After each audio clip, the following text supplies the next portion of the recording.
तो कल एक न्यूज़ था कि Karnataka bill mandates 50% Kota for locals in management position. इसमें कहा गया था कि Karnataka cabinet has cleared a bill mandating that industry factories and other establishment appointment local candidates in 50% management position and 75% management non-management position।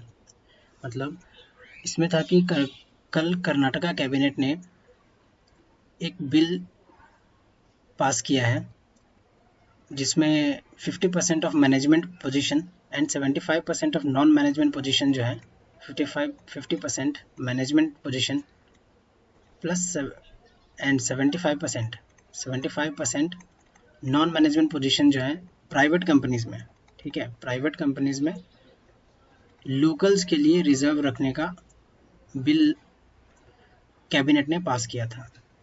उसी के रिगार्डिंग आज भी एक न्यूज़ आया है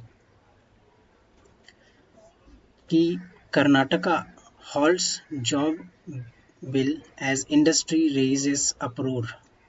मतलब कल जो बिल आया था कैबिनेट ने पास किया था और जो असेंबली में आने वाला था, उस असेंबली में आने से पहले ही इसको कर्नाटका गवर्नमेंट ने अभी रोक दिया है क्योंकि इंडस्ट्रीज़ ने आवाज़ उठाई है इस बिल के अगेंस्ट।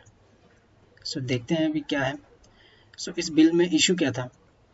तो इस बिल में मैंडेट किया गया था इंडस्ट्रीज़ को कि 50% management seats and 70% non management seat position जो है प्राइवेट कंपनीज में वो लोकल्स के लिए रिजर्व रखा जाए।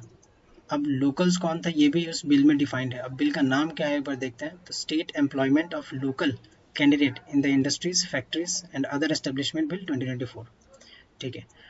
तो अब देखते हैं कि लोकल को कैसे डिफाइन किया गया है इस बिल में।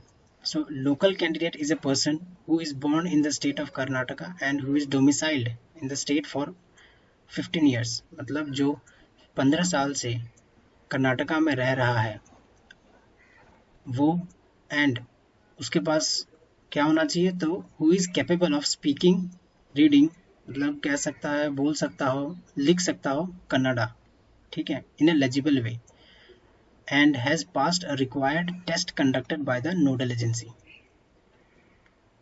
ठीक है। सो लोकल कौन है, तो लोकल वो है जो 15 इयर्स से कर्नाटका में रह रहा है प्लस वो कन्नड़ा लैंग्वेज में प्रोफिशिएंट हो, राइटिंग में, रीडिंग में, ठीक है। सो वो होगा लोकल कैंडिडेट। सो उन लोकल कैंडिडेट के लिए 50% रिजर्व मैनेजमेंट में रिजर्व रखने का प्रावधान था और 70% जो कि अभी हॉल्ट पे रख दिया गया है। अब इसी से रिलेटेड एक और न्यूज़ थी जो लास्ट ईयर थी। ऐसा ही कुछ हरियाणा गवर्नमेंट ने भी किया था। उन्होंने भी आई गेस 70% सीट्स रिजर्व करवाई थी प्राइवेट कंपनीज़ में और उनका बिल असेंबली में पास हो गया था। But later on higher judiciary जो है उन्होंने इस बिल को खारिज कर दिया था, अनकॉन्स्टिट्यूशनल बता दिया था। सो अब देखते हैं कि इस बिल में जो अभी हॉल्ट किया गया है, जिसको कर्नाटका के सीएम जो है सीएम सिद्धारमैया, जिन्होंने बोला है कि अभी ये बिल इनिशियल स्टेज में है, वो इस पे और काम कर रहे हैं। तो अब देखते हैं आगे कि इसमें और क्या बदलाव आता है टाइम के साथ, या फिर वही बिल रहता है और असेंबली में पास होता है। पास होगा तो फिर जुडिशरी इस पे क्या एक्शन लेगी, ये सब आगे की बातें हैं। सो आज के लिए इतना ही। Thank you.